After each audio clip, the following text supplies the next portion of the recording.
8ನೇ ತರಗತಿ ಕನ್ನಡ ಗದ್ಯಪಾಠ 5 ಹೂವಾದ ಹುಡುಗಿ ಪ್ರಶ್ನೋತ್ತರಗಳು. ಕೆಳಗಿನ ಕವಿಗಳ ಜನ್ಮಸ್ಥಳ, ಕಾಲ, ಬಿರುದು ಅಥವಾ ಪ್ರಶಸ್ತಿಗಳನ್ನು ಕುರಿತು ವಾಕ್ಯ ರೂಪದಲ್ಲಿ ಬರೆಯಿರಿ. ಕೃತಿಕಾರರ ಪರಿಚಯ. ಎ.ಕೆ. ರಾಮಾನುಜನ್. ಎ.ಕೆ. ರಾಮಾನುಜನ್ ರವರು 1929ರಲ್ಲಿ ಮೈಸೂರಿನಲ್ಲಿ ಜನಿಸಿದರು. ಒಕ್ಕಳಲ್ಲಿ ಹೂವಿಲ್ಲ ಮತ್ತು ಇತರ ಕವಿತೆಗಳು, ಕುಂಟೆಬಿಲ್ಲೆ ಮತ್ತು ಆತ್ಮಚರಿತೆ ಕೃತಿಗಳನ್ನು ಬರೆದಿದ್ದಾರೆ. ಕನ್ನಡ ವಚನ ಸಾಹಿತ್ಯವನ್ನು ಸ್ಪೀಕಿಂಗ್ ಆಫ್ ಶಿವ ಎಂದು ಅನುವಾದಿಸಿದ್ದಾರೆ. ಇವರ ಸಾಹಿತ್ಯದಲ್ಲಿನ ಸಾಧನೆಗೆ ಪದ್ಮಶ್ರೀ ಪ್ರಶಸ್ತಿ, ಮ್ಯಾಕ್ ಆರ್ಥರ್ ಫೆಲೋಶಿಪ್ ಗೌರವ ಸಂದಿದೆ. ಎ.ಕೆ. ರಾಮಾನುಜನ್ ರವರು ಪ್ರಸ್ತುತ ಹೂವಾದ ಹುಡುಗಿ ಜನಪದ ಕಥೆಯನ್ನು ಶ್ರೀ ಎ.ಕೆ. ರಾಮಾನುಜನ್ ಅವರು ಸಂಪಾದಿಸಿರುವ ಸಾಲು ಸಂಪಿಗೆ ನೆರಳು ಕೃತಿಯಿಂದ ಆಯ್ದು ನಿಗದಿಪಡಿಸಿದೆ. ಮುಖ್ಯ ಪ್ರಶ್ನೆ 1. ಕೊಟ್ಟಿರುವ ಪ್ರಶ್ನೆಗಳಿಗೆ ಒಂದು ವಾಕ್ಯದಲ್ಲಿ ಉತ್ತರಿಸಿ. ಪ್ರಶ್ನೆ 1. ಮುದುಕಿಯ ಕಿರಿಯ ಮಗಳು ಏಕೆ ಹೂವಿನ ಗಿಡವಾದಳು? ಉತ್ತರ: ತಾಯಿಯು ತಮಗೋಸ್ಕರ ಕಷ್ಟಪಟ್ಟು ಕೂಲಿ ಮಾಡುವುದನ್ನು ತಪ್ಪಿಸಲು ತಾವೇ ಹಣ ಸಂಪಾದಿಸಿ ತಾಯಿಗೆ ನೆರವಾಗಲು ಮುದುಕಿಯ ಕಿರಿಯ ಮಗಳು ಹೂವಿನ ಗಿಡವಾದಳು. ಪ್ರಶ್ನೆ 2. ದೊರೆಯ ಹೆಂಡತಿ ಹೂವಿಗೆ ಎಷ್ಟು ಹಣ ಕೊಟ್ಟಳು? ಉತ್ತರ: ದೊರೆಯ ಹೆಂಡತಿಯು ಹೂವಿಗೆ ಒಂದು ಮೊಗೆ ಅಂದರೆ ಬೊಗಸೆ ಹಣ ಕೊಟ್ಟಳು. ಪ್ರಶ್ನೆ 3. ಹೂವಾಗುವ ಹುಡುಗಿಯ ವಿಚಾರವನ್ನು ದೊರೆಯ ಮಗ ಯಾರ ಬಳಿ ಹೇಳಿದ? ಉತ್ತರ: ಹೂವಾಗುವ ಹುಡುಗಿಯ ವಿಚಾರವನ್ನು ದೊರೆಯ ಮಗ ಮಂತ್ರಿಯ ಮಗನ ಬಳಿ ಹೇಳಿದ. ಪ್ರಶ್ನೆ 4. ದೊರೆಯ ಚಿಕ್ಕ ಮಗಳು ಗೆಳತಿಯರೊಂದಿಗೆ ಎಲ್ಲಿಗೆ ಹೋದಳು? ಉತ್ತರ: ದೊರೆಯ ಚಿಕ್ಕ ಮಗಳು ಗೆಳತಿಯರೊಂದಿಗೆ ಸೂರ್ಯವನ್ನೇ ತೋಟಕ್ಕೆ ಉಯ್ಯಾಲೆ ಆಡಲು ಹೋದಳು. ಪ್ರಶ್ನೆ 5. ಪಟ್ಟಣಕ್ಕೆ ಹಿಂತಿರುಗುವಾಗ ಅಕ್ಕ ತಮ್ಮನಿಗೆ ಏನು ಉಡುಗೊರೆ ನೀಡಿದಳು? ಉತ್ತರ: ಪಟ್ಟಣಕ್ಕೆ ಹಿಂತಿರುಗುವಾಗ ಅಕ್ಕ ತಮ್ಮನಿಗೆ ಬೇಕಾದಷ್ಟು ಐಸಿರಿಯ ಉಡುಗೊರೆಗಳನ್ನು ನೀಡಿದಳು. ಮುಖ್ಯ ಪ್ರಶ್ನೆ 2. ಕೊಟ್ಟಿರುವ ಪ್ರಶ್ನೆಗಳಿಗೆ 3-4 ವಾಕ್ಯಗಳಲ್ಲಿ ಉತ್ತರಿಸಿ. ಪ್ರಶ್ನೆ 1. ಅರಮನೆಗೆ ಹೂವು ಎಲ್ಲಿಂದ ಬರುತ್ತದೆಂದು ದೊರೆ ಮಗ ಹೇಗೆ ಕಂಡು ಹಿಡಿದನು? ಉತ್ತರ: ಸೊಗಸಾದ ಹೂವನ್ನು ತಂದು ಕೊಡುತ್ತಿದ್ದ ದೊಡ್ಡ ಹುಡುಗಿಯನ್ನು ದೊರೆಯ ಮಗ ಹಿಂಬಾಲಿಸಿ ಹೋದನು. ಆದರೆ ಆ ಹುಡುಗಿಯ ಮನೆಯ ಸುತ್ತಮುತ್ತ ಹೂವಿನ ಗಿಡಗಳಿಲ್ಲದ್ದನ್ನು ಗಮನಿಸಿದನು. ಮಾರನೇ ದಿನ ಸೂರ್ಯ ಹುಟ್ಟುವ ಮೊದಲೇ ಹೋಗಿ ಹುಡುಗಿಯರಿದ್ದ ದೊಡ್ಡ ಮರದ ಮೇಲೆ ಕುಳಿತುಕೊಂಡನು. ಕಿರಿಯ ಮಗಳು ನೀರು ಉಯ್ದುಕೊಂಡು ಹೂವಿನ ಗಿಡವಾಗುವುದನ್ನು ಕಣ್ಣಾರೆಯಾಗಿ ನೋಡಿ ಆ ರಹಸ್ಯವನ್ನು ಕಂಡುಹಿಡಿದನು. ಪ್ರಶ್ನೆ 2. ತಂಗಿ ಹೇಗೆ ಹೂವಿನ ಗಿಡವಾಗುತ್ತಿದ್ದಳು? ಉತ್ತರ: ಮನೆ ಮತ್ತು ಮರದಡಿಯ ಜಾಗವನ್ನು ಸಾರಿಸಿ ಶುಚಿ ಮಾಡಿದ ನಂತರ ತಂಗಿಯು ದೇವರನ್ನು ಧ್ಯಾನ ಮಾಡುತ್ತಾ ಕುಳಿತುಕೊಳ್ಳುತ್ತಿದ್ದಳು. ಅಕ್ಕನು ಬಾವಿಯಿಂದ ತಂದ ಚಿಗುರು ಸೊಂಕದ 2 ತಂಬಿಗೆ ನೀರಿನಲ್ಲಿ 1 ತಂಬಿಗೆ ನೀರನ್ನು ತಂಗಿಯ ಮೈಮೇಲೆ ಸುರಿದಾಗ ಅವಳು ಹೂವಿನ ಗಿಡವಾಗುತ್ತಿದ್ದಳು. ಹೂವು ಬಿಡಿಸಿಕೊಂಡ ನಂತರ ಇನ್ನೊಂದು ತಂಬಿಗೆ ನೀರನ್ನು ಗಿಡದ ಮೇಲೆ ಸುರಿದಾಗ ಪುನಃ ತಂಗಿ ಮನುಷ್ಯಳಾಗುತ್ತಿದ್ದಳು. ಪ್ರಶ್ನೆ 3. ದೊರೆಯ ಮಗ ದೇಶಾಂತರ ಹೋಗಲು ಕಾರಣವೇನು? ಉತ್ತರ: ದೊರೆಯ ಮಗ ಹೊರಗೆ ಹೋಗಿದ್ದಾಗ ಅವನ ತಂಗಿ ಅತ್ತಿಗೆಯನ್ನು ಸೂರ್ಯವನ್ನೇ ತೋಟಕ್ಕೆ ಕರೆದೊಯ್ದು ನೀರನ್ನು ಅಡ್ಡಾದಿಡ್ಡಿ ಸುರಿದು ಅರ್ಧಂಬರ್ಧ ಗಿಡವನ್ನಾಗಿಸಿ ಹೂವು ಎಲೆಗಳನ್ನು ಹರಿದು ರೆಂಬೆ ಕೊಂಬೆಗಳನ್ನು ಮುರಿದು ಹಾಕಿ ಹೊರಟು ಹೋದಳು. ಇದರಿಂದ ಹೆಂಡತಿ ಮನುಷ್ಯಳಾಗದೆ ಕಣ್ಮರೆಯಾದ ವಿಷಯ ತಿಳಿದು ದೊರೆ ಮಗ ತೀವ್ರ ಬೇಜಾರಿನಿಂದ ಗೋಸಾಯಿ ದಿರ್ಸು ಧರಿಸಿ ದೇಶಾಂತರ ಹೊರಟನು. ಪ್ರಶ್ನೆ 4. ಅರ್ಧಂಬರ್ಧ ದೇಹವಾಗಿದ್ದವಳು ಹೇಗೆ ರಾಣಿಯ ಅರಮನೆ ಸೇರಿದಳು? ಉತ್ತರ: ಅರ್ಧಂಬರ್ಧ ದೇಹವಾಗಿ ಮಳೆಯ ನೀರಿನಲ್ಲಿ ತೇಲಿಕೊಂಡು ಹೋಗಿ ಮೋರಿಯಲ್ಲಿ ಬಿದ್ದಿದ್ದ ಅವಳನ್ನು ಅರಳಿಯ ಗಾಡಿಯವನೊಬ್ಬ ನೋಡಿ ಬಟ್ಟೆ ಹೊದಿಸಿ ಆಳು ಮಂಟಪದಲ್ಲಿಟ್ಟನು. ಆ ಪಟ್ಟಣದ ದಾದಿಯರು ನೀರಿಗೆ ಹೋಗುವಾಗ ಅವಳನ್ನು ನೋಡಿ ರಾಣಿಗೆ ವಿಷಯ ತಿಳಿಸಿದರು. ರಾಣಿಯ ಅಪ್ಪಣೆ ಪಡೆದು ಅವಳನ್ನು ಕರೆತಂದು ಸ್ನಾನ ಮಾಡಿಸಿ ಬಟ್ಟೆ ಉಡಿಸಿ ಗಾಯಗಳಿಗೆ ಔಷಧ ಹಾಕಿ ಅರಮನೆಯ ಬಾಗಿಲಲ್ಲಿ ಕುಳ್ಳಿರಿಸಿ ಉಪಚರಿಸಿದರು. ಮುಖ್ಯ ಪ್ರಶ್ನೆ 3. ಕೊಟ್ಟಿರುವ ಪ್ರಶ್ನೆಗಳಿಗೆ 8-10 ವಾಕ್ಯಗಳಲ್ಲಿ ಉತ್ತರಿಸಿ. ಪ್ರಶ್ನೆ 1. ದೊರೆಯ ಕಿರಿಯ ಮಗಳು ತನ್ನ ಅತ್ತಿಗೆಗೆ ಮಾಡಿದ ದ್ರೋಹವೇನು?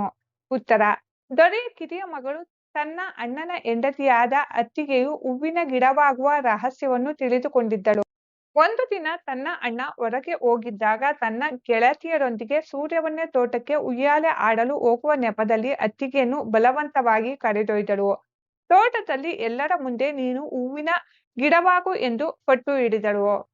ಅತ್ತಿಗೆಯು ಬೇಡವೆಂದರೂ ಕೇಳದೆ ಅವಳಿಂದ ನೀರು ಮಂತ್ರಿಸಿಕೊಂಡು ಜಾಗರೂಕತೆಯಿಂದ ನೀರು ಸುರಿಯದೆ ಅಡ್ಡದಿಡ್ಡಿ ಸುರಿದಳು. ಇದರಿಂದ ಅತ್ತಿಗೆಯು ಸಂಪೂರ್ಣ ಗಿಡವಾಗದೆ ಅರ್ಧಂಬರ್ಧ ಗಿಡವಾದಳು. ಹುಡುಗಿಯರು ಹೂಗಳನ್ನು ಕೀಳುವ ಆತುರದಲ್ಲಿ ಎಲೆ, ಚಿಗುರು ಹಾಗೂ ರೆಂಬೆ ಕೊಂಬೆಗಳನ್ನೆಲ್ಲ ಮುರಿದು ಹಾಕಿದರು. ನಂತರ ಮಳೆ ಬಂದಾಗ ಪುನಃ ಮನುಷ್ಯಳನ್ನಾಗಿ ಮಾಡಲು ಎರಡನೇ ತಂಬಿಗೆ ನೀರನ್ನು ಸರಿಯಾಗಿ ಸುರಿಯದೆ ಅವಳನ್ನು ಅಸಹಾಯಕ ಸ್ಥಿತಿಯಲ್ಲಿ ಅಲ್ಲೇ ಬಿಟ್ಟು ಮನೆಗೆ ಓಡಿ ಬಂದರು. ಹೀಗೆ ದೊರೆಯ ಕಿರಿಯ ಮಗಳು ತನ್ನ ಅತ್ತಿಗೆಗೆ ದ್ರೋಹ ಬಗೆದು ಅವಳು ಕೈಕಾಲುಗಳಿಲ್ಲದೆ ಅರ್ಧಂಬರ್ಧ ದೇಹವಾಗಿ ಮಳೆಯ ನೀರಿನಲ್ಲಿ ತೇಲಿಕೊಂಡು ಹೋಗುವಂತೆ ಮಾಡಿದಳು. ಪ್ರಶ್ನೆ 2. ದೊರೆಯ ಮಗ ತನ್ನ ಹೆಂಡತಿಯನ್ನು ಹೇಗೆ ಪುನಃ ಪಡೆದನು? ಉತ್ತರ: ತಂಗಿಯ ದ್ರೋಹದಿಂದ ಹೆಂಡತಿ ಕಣ್ಮರೆಯಾದಾಗ ದೊರೆಯ ಮಗ ತೀವ್ರ ದುಃಖದಿಂದ ಗೋಸಾಯಿ ವೇಷ ಧರಿಸಿ ದೇಶಾಂತರ ಹೊರಟನು. ಹುಡುಕುತ್ತಾ ತನ್ನ ಅಕ್ಕ ಮದುವೆಯಾಗಿದ್ದ ಪಟ್ಟಣಕ್ಕೆ ಬಂದು ತಲುಪಿದನು. ಅದೇ ಪಟ್ಟಣದಲ್ಲಿ ದಾದಿಯರ ಉಪಚಾರದಿಂದ ಅರಮನೆಯ ಬಾಗಿಲಲ್ಲಿ ಕುಳಿತಿದ್ದ ಕೈಕಾಲುಗಳಿಲ್ಲದ ಅರ್ಧಂಬರ್ಧ ದೇಹದ ಹೆಂಡತಿಯನ್ನು ರಾತ್ರಿ ವೇಳೆಯಲ್ಲಿ ಗುರುತಿಸಿದನು. ಅವಳಿಂದ ನಡೆದ ಸಂಗತಿಯನ್ನೆಲ್ಲ ತಿಳಿದುಕೊಂಡು ಅವಳ ಸೂಚನೆಯಂತೆ ಯಾರೂ ಕಾಣದಂತೆ ಬಾವಿಯಿಂದ 2 ತಂಬಿಗೆ ನೀರು ತಂದನು. ಹೆಂಡತಿಯು ನೀರನ್ನು ಮಂತ್ರಿಸಿಕೊಟ್ಟ ನಂತರ ಮೊದಲ ಬಿಂದಿಗೆ ನೀರನ್ನು ಸುರಿದಾಗ ಅವಳು ಪುನಃ ಕತ್ತರಿಸಿದ ಕೊಂಬೆ ರೆಂಬೆಗಳಿಂದ ಗಿಡವಾದಳು. ದೊರೆ ಮಗನು ಆ ಗಿಡದ ಮುರಿದು ಹೋಗಿದ್ದ ಎಲೆ, ರೆಂಬೆ ಹಾಗೂ ಕೊಂಬೆಗಳನ್ನೆಲ್ಲ ಸರಿಯಾದ ಜಾಗದಲ್ಲಿ ಜೋಡಿಸಿ ಎರಡನೇ ತಂಬಿಗೆ ನೀರನ್ನು ಗಿಡದ ಮೇಲೆ ಸುರಿದಾಗ ತಕ್ಷಣವೇ ಅವಳು ಯಾವುದೇ ನ್ಯೂನತೆಯಿಲ್ಲದೆ ಸಂಪೂರ್ಣ ಲಕ್ಷಣವುಳ್ಳ ಸುಂದರ ಮನುಷ್ಯಳಾಗಿ ಎದ್ದು ಬಂದಳು. ಈ ರೀತಿ ದೊರೆಯ ಮಗನು ತನ್ನ ಪ್ರೀತಿ ಮತ್ತು ಜಾಗರೂಕತೆಯಿಂದ ಹೆಂಡತಿಯನ್ನು ಪುನಃ ಪಡೆದನು. ಮುಖ್ಯ ಪ್ರಶ್ನೆ 4. ಸಂದರ್ಭ ಸಹಿತ ಸ್ವಾರಸ್ಯವನ್ನು ವಿವರಿಸಿ. ವಾಕ್ಯ 1. ಅಕ್ಕಯ್ಯ, ಅಮ್ಮನಿಗೆ ಹೇಳಬೇಡ, ಮುಚ್ಚಿಡು. ಆಯ್ಕೆ: ಈ ವಾಕ್ಯವನ್ನು ಎ.ಕೆ. ರಾಮಾನುಜನ್ ಅವರು ಸಂಪಾದಿಸಿರುವ ಸಾಲು ಸಂಪಿಗೆ ನೆರಳು ಕೃತಿಯಿಂದ ಆರಿಸಿಕೊಳ್ಳಲಾಗಿರುವ ಹೂವಾದ ಹುಡುಗಿ ಎಂಬ ಜನಪದ ಕಥೆಯಿಂದ ತೆಗೆದುಕೊಳ್ಳಲಾಗಿದೆ. ಸಂದರ್ಭ: ಕಿರಿಯ ಮಗಳು ಹೂವಿನ ಗಿಡವಾಗಿ ಅಕ್ಕ ಹೂವನ್ನು ಮಾರಿ ಅರಮನೆಯ ದೊರೆಯ ಹೆಂಡತಿಯಿಂದ ಒಂದು ಮೊಗೆ ತುಂಬಾ ಹಣವನ್ನು ತರುತ್ತಿದ್ದಳು. ದೊರೆಯ ಹೆಂಡತಿ ಕೊಟ್ಟ ಹಣವನ್ನು ತಂಗಿಗೆ ತಂದು ತೋರಿಸಿದಾಗ ತಂಗಿಯು ಅಕ್ಕನಿಗೆ ಈ ಮಾತನ್ನು ಹೇಳುತ್ತಾಳೆ. ಸ್ವಾರಸ್ಯ: ಬಡತನದಲ್ಲಿದ್ದ ತಮ್ಮ ಮನೆಗೆ ದಿಢೀರನೆ ಇಷ್ಟೊಂದು ಹಣ ಬಂದರೆ ತಾಯಿ ಸಂಶಯಪಟ್ಟು ಎಲ್ಲಿ ಬೈಯುವಳೋ ಅಥವಾ ಹೊಡೆಯುವಳೋ ಎಂಬ ಹೆದರಿಕೆ ಮತ್ತು ಮುಗ್ಧತೆಯ ಭಾವನೆ ಈ ಮಾತಿನಲ್ಲಿ ಸ್ವಾರಸ್ಯವಾಗಿ ವ್ಯಕ್ತವಾಗಿದೆ. ವಾಕ್ಯ 2. ಈ ಸಂಪತ್ತಿಗೇಕೆ ನನ್ನ ಮದುವೆ ಆದಿರಿ? ಆಯ್ಕೆ: ಈ ವಾಕ್ಯವನ್ನು ಎ.ಕೆ. ರಾಮಾನುಜನ್ ಅವರು ಸಂಪಾದಿರುವ ಸಾಲು ಸಂಪಿಗೆ ನೆರಳು ಕೃತಿಯಿಂದ ಆರಿಸಿಕೊಳ್ಳಲಾಗಿರುವ ಹೂವಾದ ಹುಡುಗಿ ಎಂಬ ಜನಪದ ಕಥೆಯಿಂದ ತೆಗೆದುಕೊಳ್ಳಲಾಗಿದೆ. ಸಂದರ್ಭ: ಹೂವಾಗುವ ಹುಡುಗಿಯ ರಹಸ್ಯವನ್ನು ತಿಳಿದ ದೊರೆ ಮಗನು ಅವಳನ್ನು ಮದುವೆಯಾಗಿ ಅರಮನೆಗೆ ಕರೆತರುತ್ತಾನೆ. ಆದರೆ ಏಕಾಂತದಲ್ಲಿ ಇಬ್ಬರು ಮಾತನಾಡದೆ ಸುಮ್ಮನೆ ಕುಳಿತಿದ್ದಾಗ ನೊಂದ ಹುಡುಗಿಯು ದೊರೆ ಮಗನನ್ನು ಕುರಿತು ಈ ಮಾತನ್ನು ಕೇಳುತ್ತಾಳೆ. ಸ್ವಾರಸ್ಯ: ಇಲ್ಲಿ ಹೊಸದಾಗಿ ಮದುವೆಯಾದ ಗಂಡ ಹೆಂಡತಿಯ ನಡುವಿನ ಸಂಕೋಚ ಹಾಗೂ ಅವಳನ್ನು ಹೂವಿನ ಗಿಡವಾಗಿಸಲು ರಾಜಕುಮಾರ ಮೌನವಾಗಿದ್ದ ರೀತಿ ಸ್ವಾರಸ್ಯಪೂರ್ಣವಾಗಿ ಮೂಡಿಬಂದಿದೆ. ವಾಕ್ಯ 3. ಯಾರಾದರೂ ಅನ್ನ ನೀರು ಕೊಟ್ಟರೆ ಜೀವ ಉಳಿಸಿಕೋ. ಆಯ್ಕೆ: ಈ ವಾಕ್ಯವನ್ನು ಎ.ಕೆ. ರಾಮಾನುಜನ್ ಅವರು ಸಂಪಾದಿಸಿರುವ ಸಾಲು ಸಂಪಿಗೆ ನೆರಳು ಕೃತಿಯಿಂದ ಆರಿಸಿಕೊಳ್ಳಲಾಗಿರುವ ಹೂವಾದ ಹುಡುಗಿ ಎಂಬ ಜನಪದ ಕಥೆಯಿಂದ ತೆಗೆದುಕೊಳ್ಳಲಾಗಿದೆ. ಸಂದರ್ಭ: ನಾದನಿಯ ದ್ರೋಹದಿಂದಾಗಿ ಮಳೆಯ ನೀರಿನಲ್ಲಿ ತೇಲಿಕೊಂಡು ಮೋರಿಯಲ್ಲಿ ಬಿದ್ದಿದ್ದ ಅರ್ಧಂಬರ್ಧ ದೇಹದ ಹುಡುಗಿಯನ್ನು ಹಳ್ಳಿಯ ಗಾಡಿಯವನು ನೋಡುತ್ತಾನೆ. ಅವಳನ್ನು ಎತ್ತಿ ಬಟ್ಟೆ ಹೊದಿಸಿ ಆಳು ಮಂಟಪದಲ್ಲಿಟ್ಟು ಹೊರಡುವಾಗ ಈ ಮಾತನ್ನು ಹೇಳುತ್ತಾನೆ. ಸ್ವಾರಸ್ಯ: ದಾರಿಯಲ್ಲಿ ಸಿಕ್ಕ ಅಸಹಾಯಕ ಆ ಹುಡುಗಿಯ ಪ್ರಾಣ ಉಳಿಯಲಿ ಎಂದು ಹಾರೈಸುವ ಗಾಡಿಯವನ ಮಾನವೀಯತೆ ಮತ್ತು ಕರುಣೆ ಸ್ವಾರಸ್ಯಪೂರ್ಣವಾಗಿ ಮೂಡಿಬಂದಿದೆ. ವಾಕ್ಯ 4. ಅವಳನ್ನು ನೋಡಿದರೆ ನಿಮ್ಮ ತಮ್ಮನ ಹೆಂಡತಿಯಂತೆ ಕಾಣ್ತಾಳೆ. ಆಯ್ಕೆ: ಈ ವಾಕ್ಯವನ್ನು ಎ.ಕೆ. ರಾಮಾನುಜನ್ ಅವರು ಸಂಪಾದಿಸಿರುವ ಸಾಲು ಸಂಪಿಗೆ ನೆರಳು ಕೃತಿಯಿಂದ ಆರಿಸಿಕೊಳ್ಳಲಾಗಿರುವ ಹೂವಾದ ಹುಡುಗಿ ಎಂಬ ಜನಪದ ಕಥೆಯಿಂದ ತೆಗೆದುಕೊಳ್ಳಲಾಗಿದೆ. ಸಂದರ್ಭ: ಆಳು ಮಂಟಪದಲ್ಲಿದ್ದ ಅರ್ಧಂಬರ್ಧ ದೇಹದ ಹೆಣ್ಣು ಮಗಳನ್ನು ದಿನಾಲು ನೀರಿಗೆ ಹೋಗುವ ದಾದಿಯರು ನೋಡುತ್ತಾರೆ. ಅರಮನೆಗೆ ಬಂದು ದೊರೆ ಮಗನ ಅಕ್ಕನಾದ ರಾಣಿಯ ಬಳಿ ಈ ಹುಡುಗಿಯ ಸೌಂದರ್ಯ ಮತ್ತು ಸ್ಥಿತಿಯನ್ನು ವಿವರಿಸುತ್ತಾ ಈ ಮಾತನ್ನು ಹೇಳುತ್ತಾರೆ. ಸ್ವಾರಸ್ಯ: ಕಷ್ಟದಲ್ಲಿದ್ದರೂ ಮರೆಯಾಗದ ಆ ಹುಡುಗಿಯ ರೂಪ, ಲಕ್ಷಣಗಳು ಹಾಗೂ ಕಥೆಯ ಮುಂದಿನ ಭಾಗದಲ್ಲಿ ದಂಪತಿಗಳು ಒಂದಾಗುವ ಸುಳಿವು ಇಲ್ಲಿದೆ. ಪ್ರಶ್ನೆ 5. ಖಾಲಿ ಬಿಟ್ಟ ಜಾಗವನ್ನು ಸೂಕ್ತ ಪದಗಳಿಂದ ತುಂಬಿರಿ. ವಾಕ್ಯ 1. ನೋಡಕ್ಕಯ್ಯ ನಾನಿಲ್ಲಿ ಡ್ಯಾಸ್ ಮಾಡಿ ಕೂತ್ಕೋತೀನಿ. ಉತ್ತರ ದೇವರ. ನೋಡಕ್ಕಯ್ಯ ನಾನಿಲ್ಲಿ ದೇವರ ಜ್ಞಾನ ಮಾಡಿ ಕೂತ್ಕೋತೀನಿ. ವಾಕ್ಯ 2 ಅವರು ಮಾತಾಡಿಸಲೇ ಇಲ್ಲವಲ್ಲ ಮತ್ತೇಕೆ ಡ್ಯಾಸ್ ಆದರೂ. ಉತ್ತರ ಮದುವೆ. ಅವರು ಮಾತಾಡಿಸಲೇ ಇಲ್ವಲ್ಲ ಮತ್ತೇಕೆ ಮದುವೆ ಆದರು. ವಾಕ್ಯ 3 ನರ ಮನುಷ್ಯರು ಡ್ಯಾಸ್ ಆಗೋದುಂಟೆ. ಉತ್ತರ ಹೂವಿನ ಗಿಡ. ನರ ಮನುಷ್ಯರು ಹೂವಿನ ಗಿಡ ಆಗೋದುಂಟೆ. ವಾಕ್ಯ 5 ದಿನವಾಹಿ ಮೈಮೇಲಿನ ಗಾಯಗಳಿಗೆ ಡ್ಯಾಸ್ ಹಾಕಿ ವಾಸಿ ಮಾಡಿದರು. ಉತ್ತರ ಔಷಧ. ದಿನವಾಹಿ ಗಾಯಗಳಿಗೆ ಔಷಧ ಹಾಕಿ ವಾಸಿ ಮಾಡಿದರು. ಪ್ರಾಯೋಗಿಕ ಭಾಷಾಭ್ಯಾಸ. ಕೊಟ್ಟಿರುವ ಪದಗಳಲ್ಲಿ ರೂಢ, ಅನ್ವರ್ಥ ಮತ್ತು ಅಂಕಿತ ನಾಮಗಳನ್ನು ವಿಂಗಡಿಸಿ ಬರೆಯಿರಿ. ರೂಢನಾಮ ರಾಜ, ಕಾಳಿ. ಅನ್ವರ್ಥನಾಮ ವ್ಯಾಪಾರಿ, ದೇವಸ್ಥಾನ. ಅಂಕಿತನಾಮ ಅಡಗೂರು, ಕಾಲ.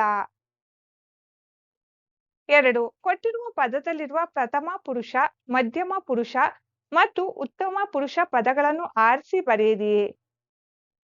ಪ್ರಥಮ ಪುರುಷ ಇವನು, ಅವಳು, ಇವಳು, ಅವರು. ಮಧ್ಯಮ ಪುರುಷ ನೀನು. ಉತ್ತಮ ಪುರುಷ ನಾನು. ಚಟುವಟಿಕೆ. ಕೊಟ್ಟಿರುವ ಪದಗಳನ್ನು ಸ್ವಂತ ವಾಕ್ಯದಲ್ಲಿ ಬಳಸಿ. ಜ್ಞಾನ ಮಾಡು. ವಾಕ್ಯ. ಮನಸ್ಸಿನ ಏಕಾಗ್ರತೆ ಮತ್ತು ಶಾಂತಿಗಾಗಿ ಪ್ರತಿದಿನ ಜ್ಞಾನ ಮಾಡುವುದು ಒಳ್ಳೆಯ ಅಭ್ಯಾಸ. ಬಡವರು. ವಾಕ್ಯ. ನಾವು ಸಮಾಜದಲ್ಲಿರುವ ಬಡವರಿಗೆ ಮತ್ತು ಅಸಹಾಯಕರಿಗೆ ನಮ್ಮಿಂದಾದ ಸಹಾಯ ಮಾಡಬೇಕು. ಸಂಪಾದನೆ. ವಾಕ್ಯ. ರೈತರು ಕಷ್ಟಪಟ್ಟು ಬೆಳೆ ಬೆಳೆದು ತಮ್ಮ ಜೀವನೋಪಾಯಕ್ಕಾಗಿ ಹಣ ಸಂಪಾದನೆ ಮಾಡುತ್ತಾರೆ. ಉಡುಗೊರೆ. ವಾಕ್ಯ. ಪರೀಕ್ಷೆಯಲ್ಲಿ ಪ್ರಥಮ ಸ್ಥಾನ ಪಡೆದ ಮಗಳಿಗೆ ತಂದೆಯು ಸುಂದರವಾದ ಪುಸ್ತಕವನ್ನು ಉಡುಗೊರೆಯಾಗಿ ನೀಡಿದರು. ಕೊಟ್ಟಿರುವ ವಾಕ್ಯಗಳನ್ನು ಗ್ರಾಂಥಿಕ ರೂಪದಲ್ಲಿ ಬರೆಯಿರಿ. 1 ನೀನು ಹೂ ತಕೊಂಡು ಹೋಗಿ ಮಾಡ್ಕೊಂಡು ಬಂದ್ಬಿಡೆ. ಗ್ರಾಂಥಿಕ ರೂಪ. ನೀನು ಹೂ ತೆಗೆದುಕೊಂಡು ಹೋಗಿ ಮಾರಿಕೊಂಡು ಬಂದು ಬಿಡು. 2 ದಾದಿಯರು ಗೋಕರಿತಕ್ಕೆ ಒಪ್ಕೋತಾಳೆ.